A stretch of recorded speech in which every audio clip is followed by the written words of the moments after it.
Donc après les cours d'arabe, voilà Bernard et... Bien, En English and Arabic. ça suffit. Halas. Khalas. Yes, finish khalas. Very good Arabic. Regarde les mangues, ça c'est des mangues. Anne-Marie, c'est quoi ces fruits là? 2 euros les chapeaux. 2 euros. Et arabe. نوبيان. شابو نوبيان او هذيك. عرب دول عبد.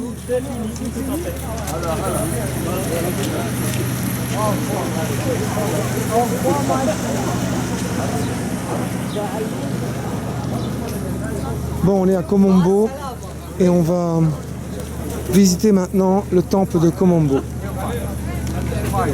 Avec comme interprète et guide, en tête d'affiche Marie-Claire, chorégraphe. Ouais, c'est ça. Et qui fait dictionnaire ambulant. Oh, c'est joli ça. Regarde les dates, comme elles sont belles.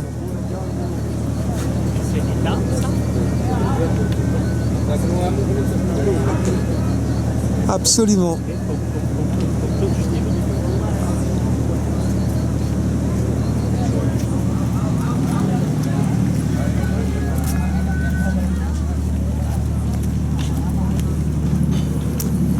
Ah oui, Komombo, oui.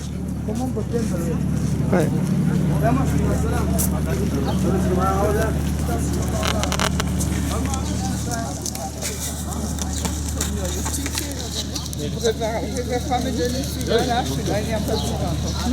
Bah donne-le-moi, Marie, je le prends. Hein.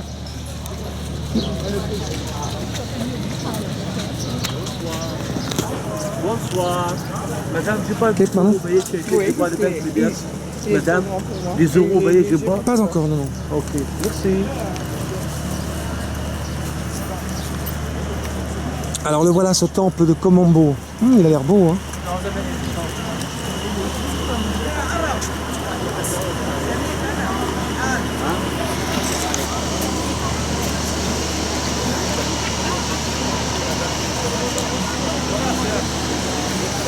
Brumisateur. Tu veux la salle? Merci beaucoup.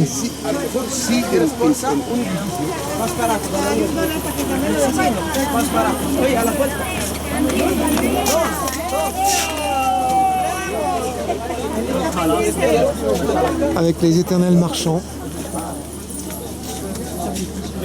Alors après la visite, elle est là-bas. دقيقة طلع عندي صف عندي صف هتنزل هتطلع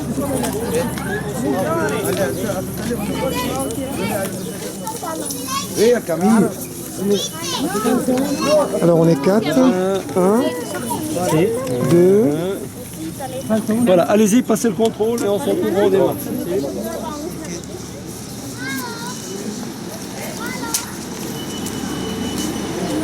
Stand camera. Stand. Non, il n'y a rien. Ok.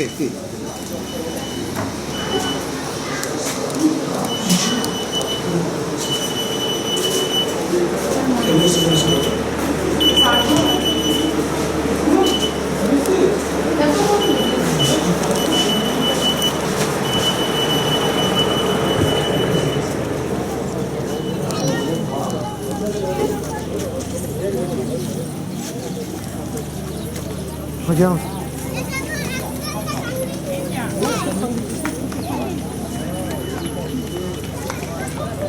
Une épérine dedans. C'était archi. Oui, oui, je me suis pas privé. Bon les filles, vous faites quoi là? Ça va. Non, ça va. Ça va. Mais bien sûr, on sort. Ouais. Et hop, blip. Mais qu'est-ce qu'il voulait là, le mec là? Pourquoi vous êtes en retard? Pourquoi il fallait qu'on rende des billets. Si vous ne voulez pas nous laisser passer. Ah bon? Hop là.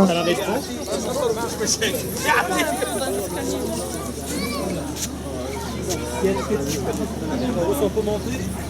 Allez hop.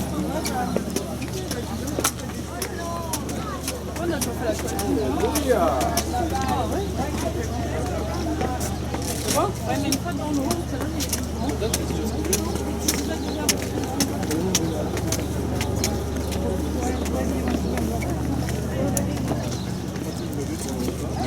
les pays. Ah, donc c'est toi, l'auteur. La cause. C'est-à-dire que j'avais déjà essayé le whisky avant. En plus. Ah non, mais il a fait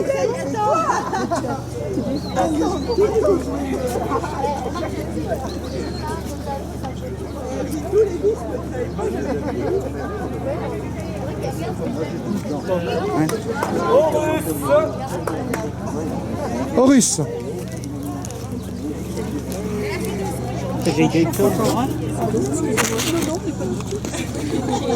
Ça chauffe. Hein.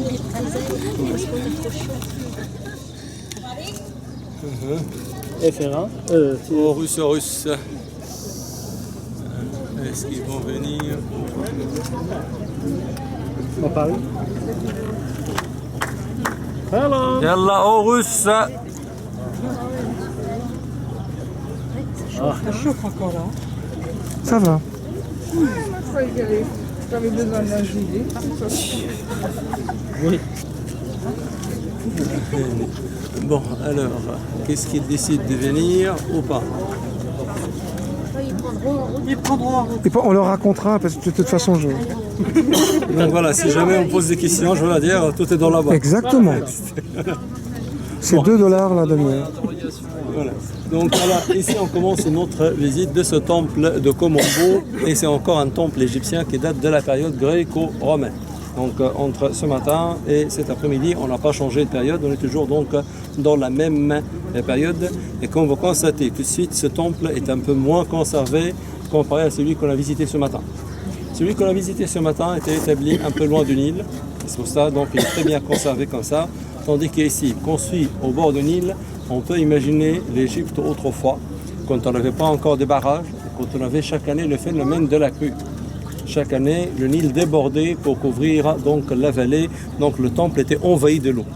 Et toute cette eau a fini par fragiliser les fondations de ce monument, et c'est ça qui nous explique donc cet état de conservation qui n'est pas terrible devant nous. Mais c'est quand même un temple à visiter, puisque dans toute l'Égypte, il est le seul qui a été consacré à 2 triades de divinités. Dans tous les autres temples qu'on a visités ou qu'on va visiter, ils ont vénéré à chaque fois une seule famille divine, sauf ici à Komombo, ils ont vénéré 2 triades. C'est ça qui fait qu'ils ont construit ce temple sur 2 axes parallèles. Là, on devine que toute la partie gauche du monument a été consacrée à la triade de dieu Horus le Grand. Horus le Grand, dans l'ancienne langue égyptienne, son prénom se prononce Horwer. Horwer, les Grecs ont modifié à Arweris.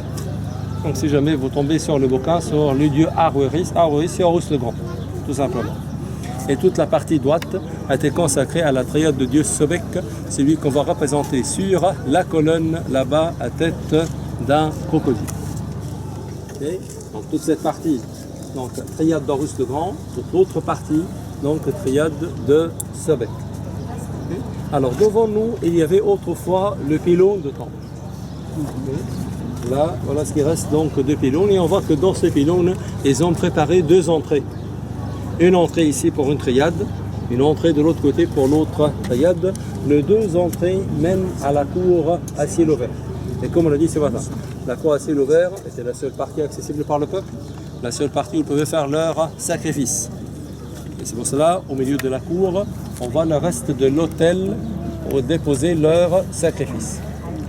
Donc c'est un seul autel pour leur sacrifice. Donc il fallait tout de suite un moyen pour différencier les sacrifices consacrés à Horus le Grand des sacrifices consacrés à Sobek. Ce moyen était les bassins qu'on voit par terre ici. Juste 2 mètres derrière mon collègue, il y a un bassin riagé par terre.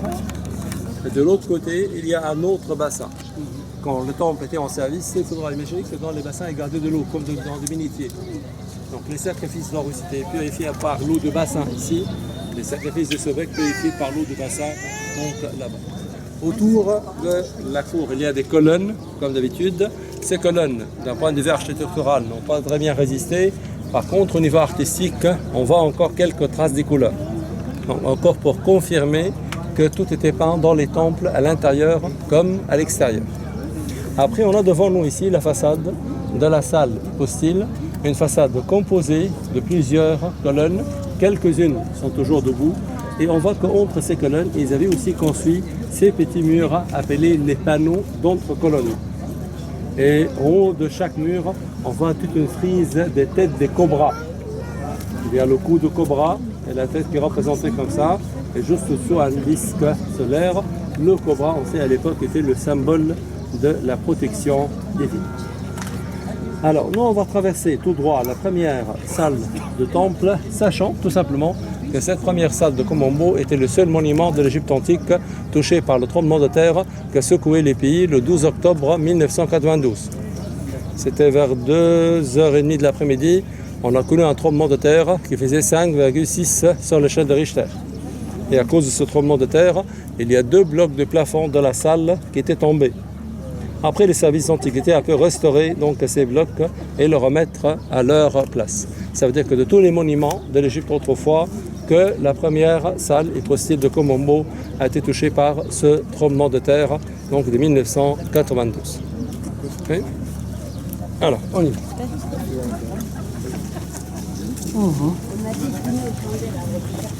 Comme quoi, même en 1992, tu as eu raison de certaines choses.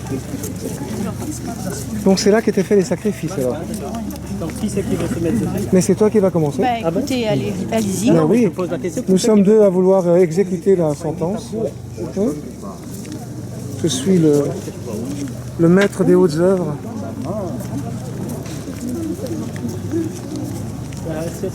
Non, l'exécuteur des hautes œuvres.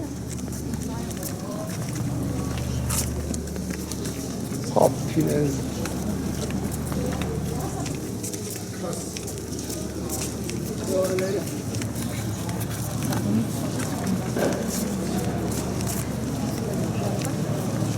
Attention à la marque.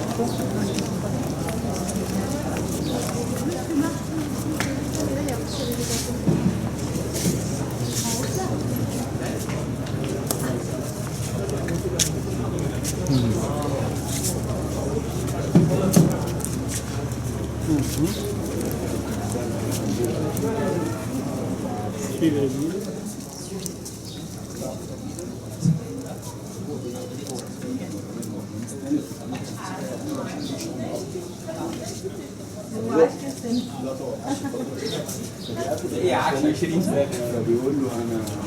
Alors, ici, on est dans la deuxième salle de temple et devant nous, on a une petite série de scènes qui essaient de raconter une histoire. Alors, dans la première scène, on voit ce qui reste de l'image de roi. On voit bien les pieds, une partie de la jambe, la main qui tient le sceptre, et devant donc, le roi, il y a un petit prêtre qui est en train de brûler de l'encens. On voit la fumée de l'encens donc à brûler comme ça. Donc ça nous montre qu'en Égypte antique, on brûlait de l'encens comme acte d'adoration à faire devant les dieux et également comme signe de respect à faire devant les rois. Après, on a le sceptre que vous voyez gravé ici. Ce sceptre-ci s'appelle le Wasset. Le Wasset était le nom le plus ancien de la ville de Thèbes, qui existait même avant le 32e siècle avant Jésus-Christ. Le Wasset était aussi le symbole de la puissance. À ce sceptre Wasset, ils ont ajouté 2 bras d'un être humain pour tenir les symboles de quelques divinités. Alors, le premier dieu qu'on voit en forme de chacal s'appelle Wepwaout, un prénom qui signifie celui qui ouvre le chemin. Il était vénéré dans une région qui garde jusqu'à aujourd'hui plus ou moins son nom. Wepwaout, Saout, Asiout. Ça, c'était le centre donc du culte de ce dieu-là. Le deuxième, c'est Anubis, dieu de la mumification. Troisième, Horus. Et le quatrième est le dieu Thoth, le dieu de la sagesse, qui était parfois représenté en forme d'anubis, comme ça. Ils sont en train de faire cette procession devant le roi pour le mener ici. Ici, on assiste à la purification du roi. Le roi est représenté entre Thoth, les dieux de la sagesse, ici, Horus, là. Chacun de ces deux est en train de verser l'eau du Nil sur la tête du roi pour le purifier, et l'eau est en train de couler sous la forme de Wasset, ce sceptre qui symbolise la puissance qu'on vient de voir. L'autre est le symbole de la vie. Il y en a qui vont utiliser le terme la croix de vie ou la clé de vie, 2 termes archi-faux. C'était ni clé ni croix à l'époque. C'est tout simplement le symbole de la vie. Et quand on visite Philae, on va mieux comprendre d'où vient ce symbole de vie. Donc on voit ici une répétition de vie, puissance, donnée au roi pendant sa scène de purification. Et une fois le roi est purifié dans cette scène, on le voit couronné ici.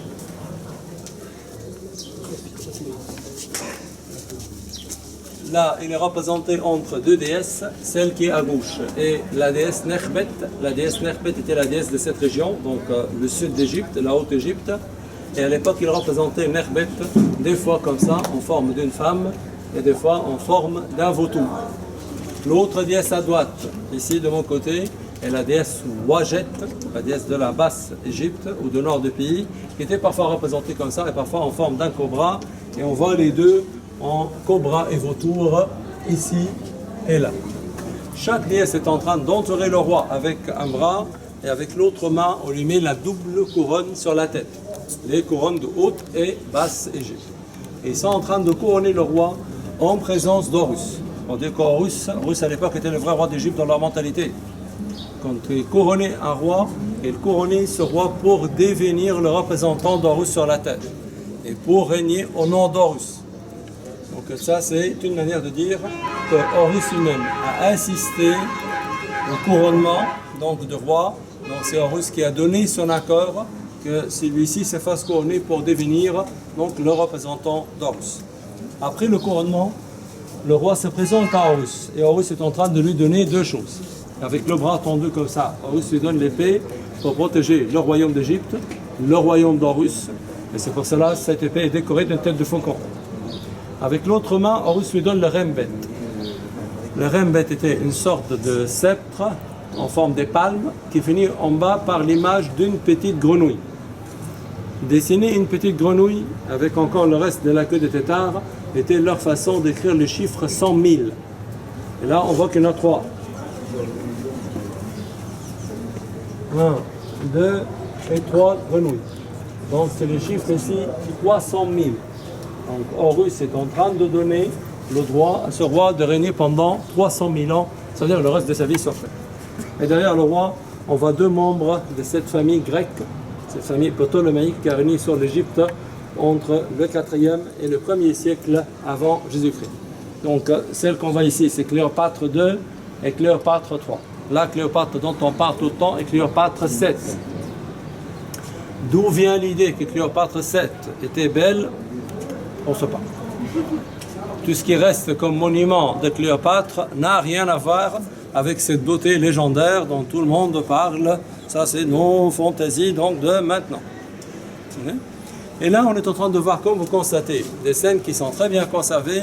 Et quand on regarde bien ces images, on constate tout de suite qu'il y a un déclin dans l'art égyptien pendant cette période grecque-romaine. Si dans l'imagination, vous arrivez à faire la comparaison entre les images qu'on voit ici et les images que vous avez remarquées hier à la vallée des rois, à la vallée des reines, certainement ici c'est beaucoup plus moche. Et les proportions ne sont pas du tout respectées. Donc quand on commence à analyser quelques éléments, on voit que les bras sont représentés souvent trop longs, arrivant au niveau des genoux, ce qui n'est pas normal. On voit donc les fesses qui sont représentées petites par rapport aux proportions de cette image, basses par rapport à leur niveau normal. Les nombrils aussi. Le nombril est mal placé et exagéré. Même ce matin. Les joues, c'est pareil, c'est la même période. Les joues sont représentées trop enflées. Quand on regarde les images des dièses, il y a une colonne vertébrale qui fait une courbe qui n'est pas du tout réaliste. Les bras pareil, trop longs et trop minces par rapport au corps. Les poitrines souvent exagérées et surtout représentées d'une manière un peu artificielle, un peu trop rigide. Donc comme ça, c'est comme ici. Vous voyez? Directement, donc ici. Alors, une autre chose aussi qui nous montre le déclin. Depuis toujours, ils ont réalisé que l'Égypte vit grâce au phénomène de la crue du Nil. Nous sommes dans un pays désertique. L'eau, 85% exact de notre eau, n'arrive qu'une fois par an pendant la saison de la crue. Donc ils ont réalisé que c'est ça qui apporte donc la vie à l'Égypte. Comme ils ont dit plus tard, l'Égypte est le don de Nil. La vie en Égypte, c'est vrai, est le don du phénomène de la crue du Nil. Donc ils ont créé une divinité exprès pour la crue. Donc le dieu de la crue du Nil, qui s'appelle Ha'abi, était toujours représenté en forme hermaphrodite, pour dire que c'est lui seul qui fait la vie. Donc elle est représentée avec le corps d'un homme, mais avec la poitrine et le ventre d'une dame enceinte. Ça, c'est son image depuis toujours. Avec le déclin de l'art de cette époque gréco-romaine, ils ont continué à représenter ces dieux-là, mais avec son sein qui vient d'ici. Oui. Ah oui. Donc là, on voit les déclins de l'art égyptien. Pendant la période gréco-romaine, on voit ces déclins dans les proportions non respectées des images. Demain à Philae, on va parler du déclin, mais qui va se manifester dans d'autres manières. Ok? Et on continue par là.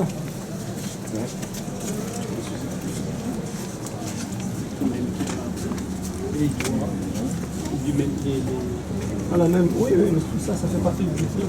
Là, on a pris que quelques éléments seulement, qui sont les plus choquants. C'est vrai que tout le reste, c'est la peau. C'est la peau. Ça va? Ça, je vois pas, il y a encore 50. Hein. Tu voulais perdre 20 kilos, c'est bon? J'ai pas perdu un gramme. C'est vrai?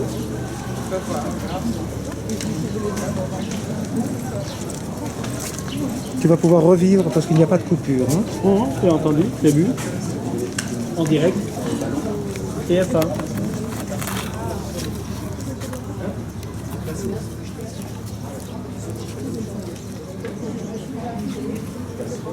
Non. Où est l'ouest? L'ouest. Oui. Là où est le soleil? Alors, ici, on est en train juste de réserver notre tour pour voir une des scènes les plus importantes de ce monument. Alors, pour mieux comprendre ou mieux apprécier cette scène, il faudra parler du rôle qui a été joué par les prêtres qui servaient dans la ville d'Héliopolis. La ville d'Héliopolis était une très ancienne ville égyptienne qui existait pas très loin de là où il y a aujourd'hui la ville du Caire. Donc, c'est pas le Caire, mais pas très loin, il y avait cette très ancienne ville. Alors la ville d'Héliopolis n'a jamais servi comme capitale pour l'Égypte. Donc elle n'a jamais eu l'importance politique de villes comme Memphis, comme Thèbes ou Alexandrie. Mais le rôle joué par les prêtres de cette ville a certainement immortalisé le nom d'Héliopolis. Les prêtres de cette ville étaient des pionniers dans deux domaines, dans la mythologie et aussi dans l'astronomie. On sait que le grand prêtre d'Héliopolis avait toujours le titre Ur-Mao. Ur-Mao signifie le grand qui regarde. C'est eux qui observaient donc les mouvements des astres et tout. Donc c'est eux qui ont fait le calendrier égyptien. Ce matin, on a parlé rapidement comme ça en disant que leur calcul était basé sur les astres. Donc le calendrier de l'Égypte antique est un calendrier basé sur les astres et ce n'est pas un calendrier solaire. Il est basé surtout sur le phénomène de l'étoile Sirius Sotis, qu'on voit toujours dans le ciel du pays, qui disparaît, qui reste caché pendant 70 jours et qui réapparaît à la fin de cette période de 70 jours. La réapparition de Sotis, c'était pour eux Nouvel An. Se basant sur ce phénomène, ils ont fait un calendrier de 12 mois, de 30 jours. Après, ils ont trouvé qu'il y a 5 autres jours dans l'année. Donc les prêtres de cette ville ont inventé une légende en disant qu'au début de la création, il n'y avait que le dieu Atum-Ra créateur. Atum-Ra, quand il a commencé à faire, il a fait le dieu Shu, le dieu de l'air, et la déesse Tefnut, la déesse de l'humidité ou de la pluie. Ces dieux-là, au bout d'un moment, ils sont mariés, ils ont eu comme enfants le dieu Geb, le dieu de la terre, et la déesse Nout, la déesse du ciel. Ces deux-là, pendant leur jeunesse, ils sont mariés sans prendre les bénédictions de leur grand-père créateur Atum-Ra. Atum-Ra se fâchait et il a décidé de punir ce couple qui venait de se former. Sa punition imposée était de rester la première année de leur mariage sans enfant. L'année était de 12 mois, de 30 jours, donc 360 jours. Et là, il y a eu un problème. La déesse du ciel était déjà enceinte. Il ne pouvait pas rester enceinte 12 mois. Donc elle est allée au dieu Thoth, le dieu de la sagesse, pour trouver une solution. Thoth a caché son identité. Il est allé jouer avec les astres et bien sûr l'élément de sagesse divine a gagné. Donc Thoth a dominé donc, les astres et Thoth a modifié le calendrier en ajoutant 5 nouveaux jours. Pendant ces 5 donc, nouveaux jours, l'interdiction d'enfanter imposée par Atum-Ra ne s'appliquait pas. Quand elle a donné l'ordre, l'année était seulement de 12 mois de 30. Mais là, il a fait donc 5 nouveaux jours et pendant ce jour, la déesse du ciel a pu avoir les dieux les plus connus comme enfants, les dieux les plus connus de l'Égypte antique, Isis, Osiris, Seth et Nephthys. Atumra s'est fâché et dans sa rage, il a décidé de séparer la déesse du ciel de Dieu de la terre pour toujours. Donc on a donné l'ordre au dieu Chou, le dieu de l'air, d'entrer entre le ciel et la terre et de porter la déesse du ciel. La scène que vous avez vue hier sur le plafond de la tombe de Ramsès IV, le dieu de l'air qui était en train de porter la déesse du ciel. Au plafond. Alors, au plafond. La déesse du ciel en haut, le dieu de la terre en bas, elle, toujours amoureuse de lui, elle a pris tout de suite cette forme de voûte céleste à l'espoir donc de toucher donc, la terre avec ses mains et avec ses pieds. Donc à l'époque, quand il regardait l'horizon en plein mer, en plein désert, ayant l'impression que le ciel descend pour toucher la terre et se rappeler de ces histoires d'amour entre donc, les deux. Et c'est comme ça que les prêtres d'Héliopolis ont pu faire un calendrier finalement de 13 mois. 12 mois de 30 et un 13e mois donc de 5. Ça, c'est le calendrier de l'Égypte antique. Souvent, les noms des mois étaient par rapport aux divinités. Le premier mois de l'année, c'est Thoth, le dieu de la sagesse. Le 3e mois, c'est Hathor, la déesse de la joie, de la musique donc, et de l'amour. Alors, ce calendrier a divisé l'année en 3 saisons, pas 4. D'abord, la saison de la crue de Nil, qui commençait plus ou moins, donc la crue, avec la réapparition de l'étoile. La saison de tout ce qui est travaux dans les champs, et finalement la moisson et la tonte à l'autre récolte. Ce calendrier a divisé chaque mois de 30 jours en 3 unités de 10. Donc il n'y avait pas la semaine, 7 jours en Égypte antique, ça n'a jamais existé. Leur mois était divisé en 3 décans, 3 unités de 10. Donc c'est ça donc le calendrier de l'Égypte antique. Est-ce que sur le calendrier ou sur cette légende qui a permis de faire le calendrier de 365 jours, est-ce qu'on a des questions? C'est bon? Mais celui-ci est toujours resté. Hein? Celui-ci pas encore donné. Toujours. Si jamais vous achetez un journal égyptien, il y aura toujours 3 dates marquées. La dernière date, c'est selon cet ancien calendrier. C'est bon? Alors, on va donc s'arrêter pour l'instant ici, à cet épisode-là. On va continuer le reste de l'histoire. Les 4 enfants que la déesse du ciel a fait, on fait quoi après? Ça, on va continuer demain à Philet. On peut avancer maintenant pour voir la scène. Donc le 13e mois, c'est eux qui l'ont déjà inventé. Et ils pourraient le remettre des bouches. C'est pas bon. Écoute, tu es parti à la retraite avant d'avoir eu le temps de leur parler de ce qu'on fait aujourd'hui. Très émouvant.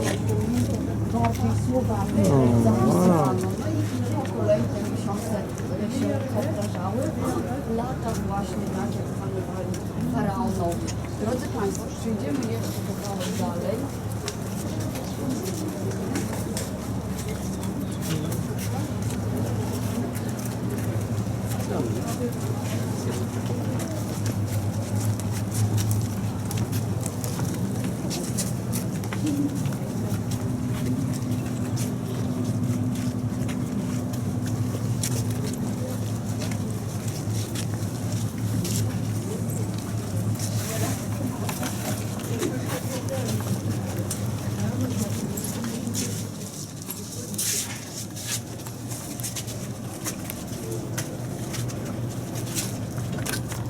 Alors donc voilà la scène qu'on est venu voir. D'abord dans la première partie de la scène, on voit les images de ces 3 déesses à tête de lion qui symbolisent comme ça la puissance de ces 3 saisons de l'année.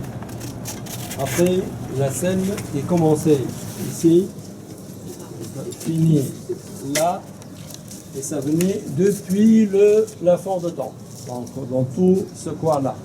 Alors toute la scène a été divisée en colonnes, comme vous voyez. Dans la première colonne, on voit dans les carrés, ils ont représenté le cercle, image de disque solaire, le mot Her, le mot jour. À côté, il y a des chiffres. Comment ils représentaient les chiffres à l'époque? Alors, les unités, toujours de répétition de petites lignes verticales. Les dizaines étaient comme des U à l'envers ou en fer de cheval. Donc, on prend l'exemple ici. Il y a le mot jour avec le soleil, 2 U à l'envers, ça fait 20. 6 petites lignes, donc c'est le jour 26. de ce mois-là.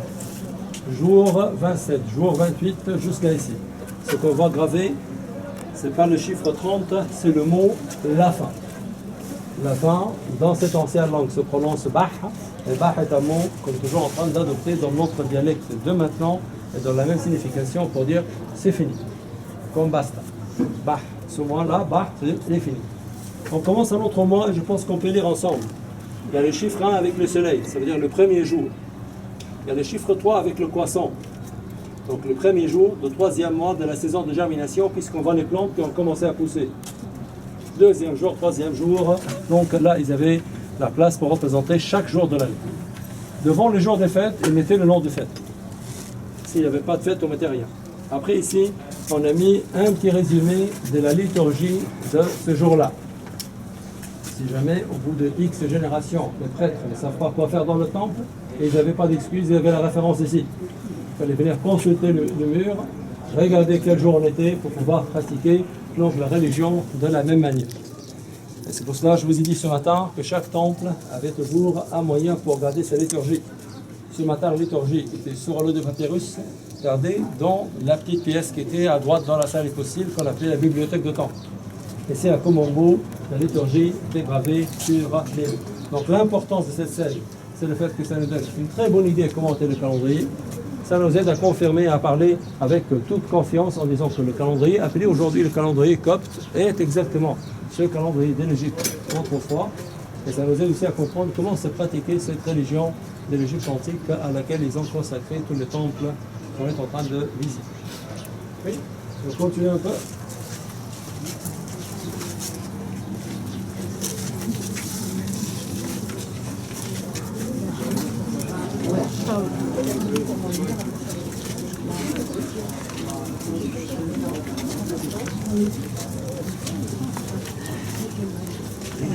Ici, on voit encore des traces de couleurs sur le mur, mais on admire surtout le plafond. Le plafond d'origine avec les images de ces deux déesses de Haute et de Basse Égypte. Haute Égypte, comme on l'a dit, était des fois représentée en forme d'un vautour, Basse Égypte, cobra. Alors regardez bien s'il vous plaît, parce que c'est vrai qu'à chaque fois, c'est le corps d'un vautour, d'un rapace avec les ailes. Regardez les têtes. Une fois c'est la tête claire d'un vautour, coiffée de la couronne du sud, et une fois c'est la tête noire d'un cobra, coiffée de la couronne du nord. Donc les deux maîtresses de Haute et Basse Égypte qui sont en train donc de protéger le monument. Il y a une autre scène très importante à remarquer, juste derrière nous. Comment la femme accouchait en Égypte antique. Selon cette scène-là, on peut confirmer que la femme en Égypte antique accouchait toujours étant dans la position verticale. Là on voit donc la dame accroupie et on voit le bébé qui est en train donc de sortir. Okay? Donc toujours dans la position verticale. Et à l'époque, ils savaient que dès qu'il naît, on donne tout de suite à maman, psychologiquement parlant, pour aider ces deux à passer ce moment un peu tendu, physiquement parlant, pour aider à faire venir le cholestérol, qui est très bien pour la santé du bébé tout de suite après la naissance. Donc le bébé est en train de naître ici, et là elle est en train de téter. On va parler donc de l'accouchement avec peut-être plus de détails après. Et on continue.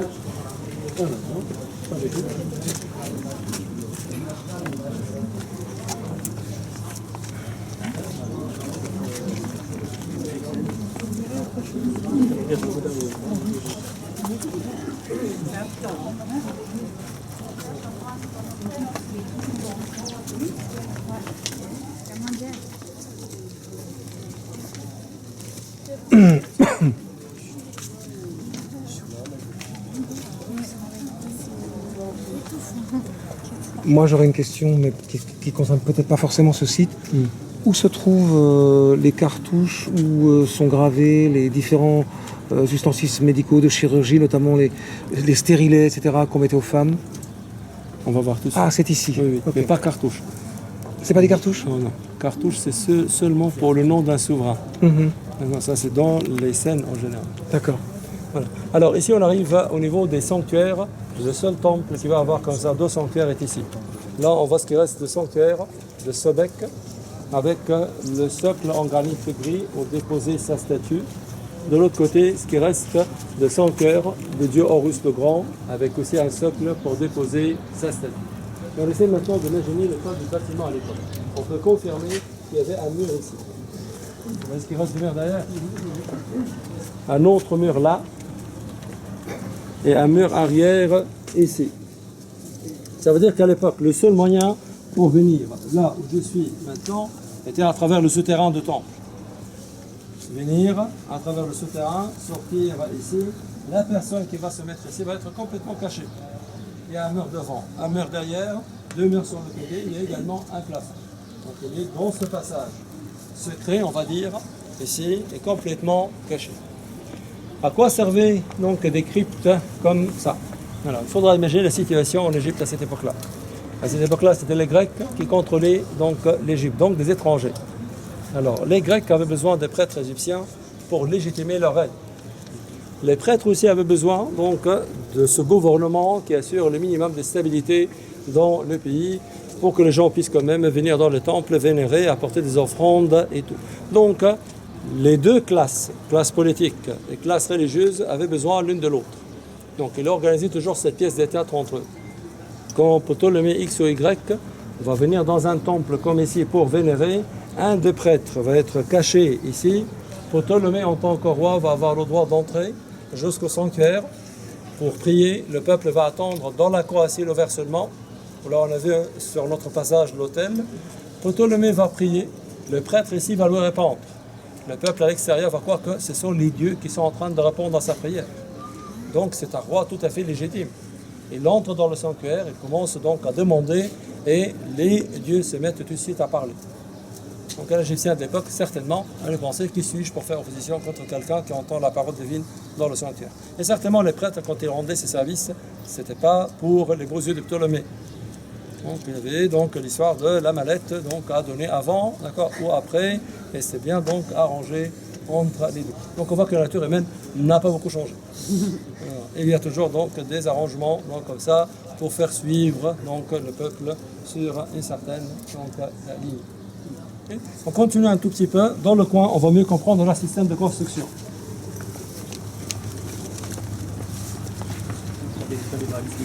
Donc les pierres étaient scellées par des tenons en mortaise. Voilà.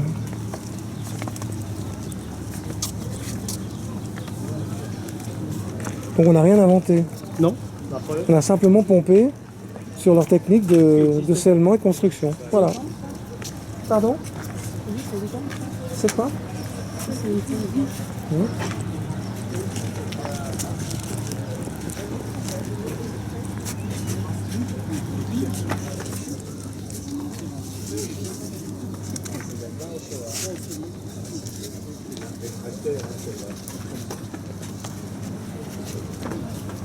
Bon.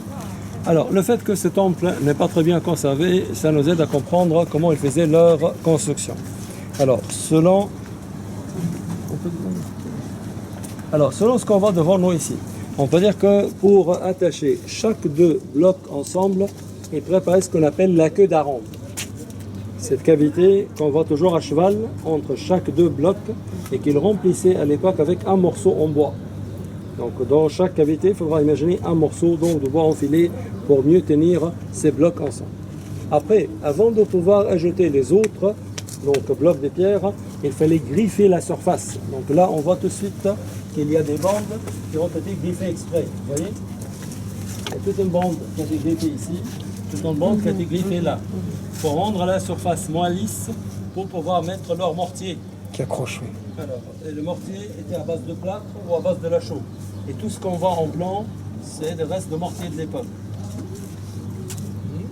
Et avant de pouvoir construire aussi, il y a besoin d'un architecte qui leur a tiré cette ligne-là, vous voyez. Il fallait construire à partir de cette ligne, ce qui a été bien respecté dans le mur derrière. Et pareil ici. Si vous voyez bien, on leur a tiré donc cette ligne-là. Donc quand ils ont commencé à construire le mur là-bas, c'était à partir donc de cette ligne.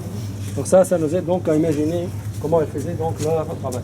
Avant de sortir du temple, on va voir ensemble un morceau de bois de l'époque qui reste toujours. Pour l'instant, on va juste avancer par là.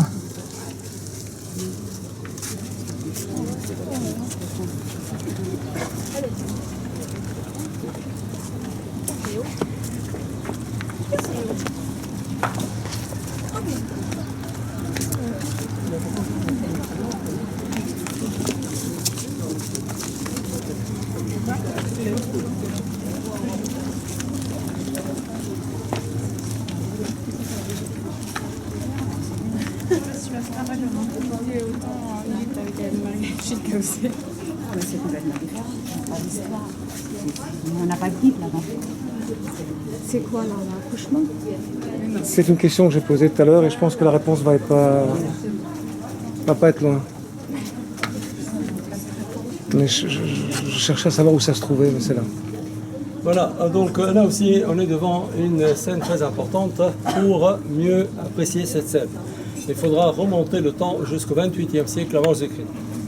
28e siècle avant Jésus-Christ était le temps de la troisième dynastie pharaonique. Le premier pharaon de cette dynastie était Djeser, qui avait la chance d'avoir donc à son service le fameux Imhotep. Imhotep qui venait d'une famille donc tout à fait normale grâce à ses œuvres. Il a fini par être nommé architecte et médecin de roi. Aujourd'hui, on a plus de connaissances de ses œuvres d'architecture plutôt que dans la médecine. Pourquoi? Parce que ça reste toujours en très bon état de conservation sur le site de Saqqara, pas très loin du Caire. Donc si jamais vous faites le Caire un jour, ne ratez pas Saqqara. C'est peut-être moins médiatisé que Gizeh, mais certainement plus fabuleux. Donc Imhotep était comme ça, architecte et médecin de roi. Imhotep a eu le droit de se faire représenter comme le pharaon. Pour nous aujourd'hui ça ne va rien dire, mais quand on sait que dans toute l'histoire de l'Égypte antique, pharaonique, grecque, romaine, aucun autre mortel a eu ce droit-là, sauf Imhotep, ça nous donne une idée de son importance. Après la mort d'Imhotep, il y en a qui ont commencé à ériger des stèles en mémoire de lui. Il y en a qui ont construit des chapelles aussi pour lui, pour le vénérer. 7 siècles après sa mort, ses descendants étaient toujours snobs. En disant, ils ne sont pas n'importe qui, ils sont quand même les descendants d'Imhotep. Elle a fini par être divinisée dans le vrai sens du mot. Ce matin, je vous ai dit que les Grecs, quand ils sont venus en Égypte, ils n'ont pas pu introduire leur culte. Ils ont dû faire construire des temples pour les dieux égyptiens. Mais comment un Grec qui croit dans d'autres divinités, vis-à-vis de sa propre conscience, va se justifier ça? Le fait qu'ici, ils sont en train de construire pour Horus, Hathor et les autres. Avec leur manière très philosophique, ils essayaient de faire une sorte de parallélisme entre les dieux égyptiens et leurs dieux grecs. Une manière de dire, ma foi, ces dieux égyptiens sont des formes de nos dieux grecs. Donc, Amon, l'égyptien, doit être l'équivalent de notre Zeus. Thoth, l'équivalent de notre Hermès. Hathor, équivalent d'Aphrodite. Imhotep, c'est l'équivalent d'Escolope, le dieu de la médecine. Donc, dans le temple de cette époque, il est représenté dans cette qualité, dieu des médecines. À part ça, quand les Grecs ont fait ce parallélisme, ils se sont trouvés face à un grand problème, Isis. Isis était réellement un gros problème, un problème dont on va parler demain. Donc le personnage qu'on va représenter devant nous ici, exactement comme un dieu, assis sur un trône, tenant le sceptre de la puissance dans la main droite, le symbole de la vie dans la main gauche, c'est Imhotep divinisé, en tant que dieu de médecine. Et il y a le roi qui est agenouillé ici en train de lui apporter des offrandes. Alors qu'est-ce qu'on donne comme offrande à quelqu'un considéré comme dieu de médecine? On lui donne des instruments de médecin. Espérons comme ça que lui va bénir ces instruments, donc il va bénir le travail des médecins. Alors, de ces instruments, on a trouvé en réalité et en garde au musée du Caire. Si jamais vous êtes au musée du Caire, dans la salle 29 au premier étage, on voit de ces instruments. Alors, on arrive à reconnaître les ventouses. On a donc toujours pour le douleur de dos, des rouleaux de papyrus avec les ordonnances, des ciseaux, des scalpels, des cuillères qui servaient à faire du curetage, une opération qui se faisait facilement à l'époque, des forceps pour aider dans les accouchements, des petits sacs avec les médicaments, une petite balance pour déterminer les doses, une sorte de tenaille pour arracher les dents. Juste dessous, on voit une petite scie pour les opérations des os qui étaient formées à l'époque et aussi pour la trépanation. On a trouvé sur les têtes de certaines momies qu'elles trépanaient. Et elles faisaient quoi exactement sur le cerveau? On ne sait pas, parce que dans la momification, on devait vider le cerveau. Tout ce qu'on peut dire que la personne était vivante assez longtemps après, parce que ça s'est bien cicatrisé. Avec donc des sièges comme ça. L'autre partie intéressante de la scène, c'est là on voit Isis. Isis enceinte, on va vers le ventre, est en train d'accoucher sur un siège d'accouchement. Donc là, on peut dire qu'en Égypte antique, ils accouchaient toujours dans la position verticale. Alors, celle qui avait le moyen pouvait avoir le confort d'un siège d'accouchement pour s'asseoir de cette manière. Vous en trouvez de ces sièges d'accouchement. et celles qui n'avaient pas le moyen pouvaient être accroupies. Mais dans cette option ou l'autre, on reste toujours à la verticale, qui est certainement mieux. Si on reste à la verticale, ça veut dire qu'on exige beaucoup moins d'efforts de muscles de dos. Ça veut dire qu'on est en train de profiter du poids du bébé. Si le bébé fait à peu près dans les 3,5 kg, ça fait 3,5 kg de plus de la force. Étant dans cette position, tout le long, on est en train donc d'éliminer, ou au moins diminuer le risque de devoir faire l'épisotomie. Et ça, c'était le moyen adopté depuis la nuit de temps jusqu'au 9e siècle après Jésus. Pourquoi à partir du 9e siècle, ils ont commencé à changer à la position allongée? On se voit. L'autre partie intéressante ici à remarquer, c'est l'œil. L'œil qui s'appelle correctement l'œil Oujet. L'œil Oujet qui était l'œil de dieu Horus, symbole de la protection des vies. Et là, il faudra revenir par là, il y a encore des choses intéressantes à voir de ce côté.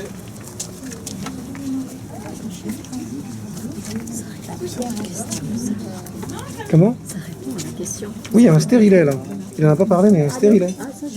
Mais oui, ils avaient le stérilet déjà il y a 3000 ans, il y a 4000 ans. On n'a rien. Il n'était pas remboursé par l'ancien. Il y a ça? Oui, Petit ressort? oui. Ils avaient le stérilet il y a déjà 4000 ans. Mais j'aurais voulu qu'il le dise, il ne l'a pas dit, mais il est là. Comment?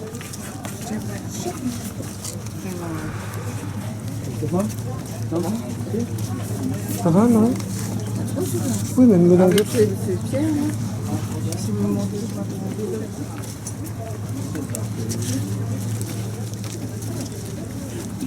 ازيك يا حاج؟ هيخش وارجع لك يعني. في الرياضة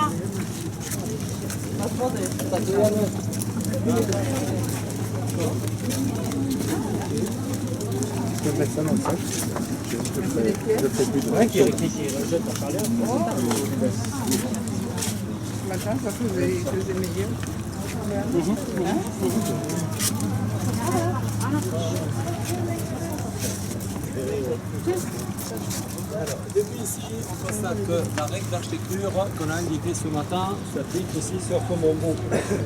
Le temple est toujours en train de perdre de volume depuis son entrée jusqu'à son sanctuaire. Regardez bien le sol qui se lève petit à petit, le plafond très clairement qui se baisse petit à petit et les bâtiments qui deviennent de plus en plus étroits. Quand on voit la largeur de la cour à ciel ouvert, avec ces colonnes qui ont l'air coupées là-bas, certainement la cour était plus large que la première salle, plus large que la deuxième, donc la partie la plus petite reste toujours le sanctuaire. Donc les règles d'architecture, comme je vous le dis ce matin, c'est une religion. Juste à l'extérieur, on voit un petit bassin en pierre, et remplissez ce bassin avec de l'eau qu'ils cherchaient d'un puits qui se trouve dans le coin là-bas. Et avec le bassin rempli, les prêtres qui servaient dans le temple pouvaient faire leur purification, donc tôt le matin, avant de pouvoir entrer dans le temple et commencer leur service de tous les jours.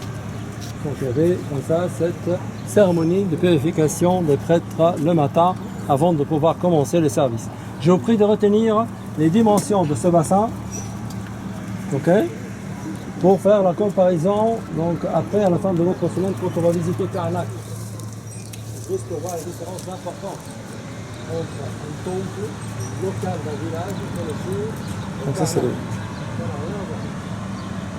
Le sens en fait de notre circuit, c'est comme si quelqu'un aujourd'hui en Italie va avec sa voiture traverser des petits villages. Dans chaque village, il va avoir sa petite église et il finit son circuit au Vatican.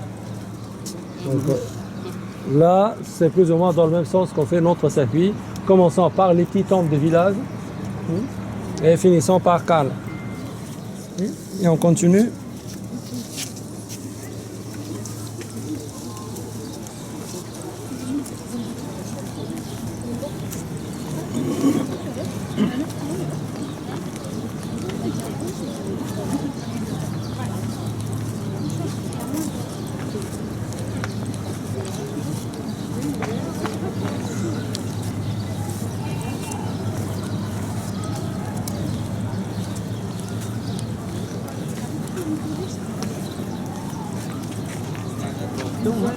Tu as un pied de biche pour soulever ça? Oui, Kleinigkeit. Bricole.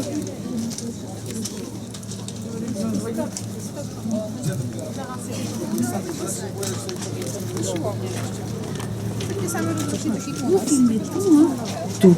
Je prends même des photos parce que si tu appuies là-dessus, Mais Hop, le soir, il prend des photos et les filme en même temps. oui, mais vous, le soir, vous videz un petit peu, non Non, rien du tout. Carte mémoire. J'ai pris, cartes mémoire 4 puces de 35 gigas. Ah, J'éliminerai après, je couperai. ouais, ça va vous faire un film.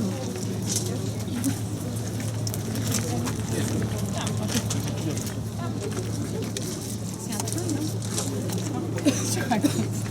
non?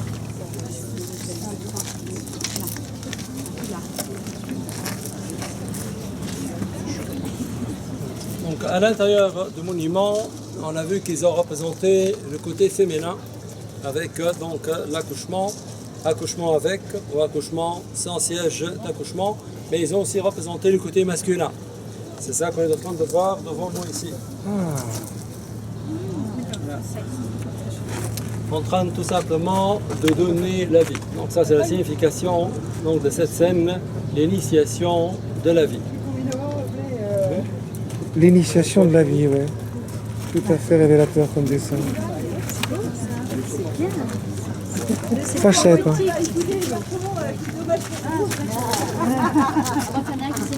Pourquoi c'est un mec qui n'est pas aidé par la nature? Pour moi pas. Oh. Pas mal, hein. Et on était à Naples, au Vésuve, là, donc en bas, vers l'Urjaune de Neige. C'est ça. Et tu as aussi des représentations pour dire que c'est ça. Hein. Oui, oui. Ouais.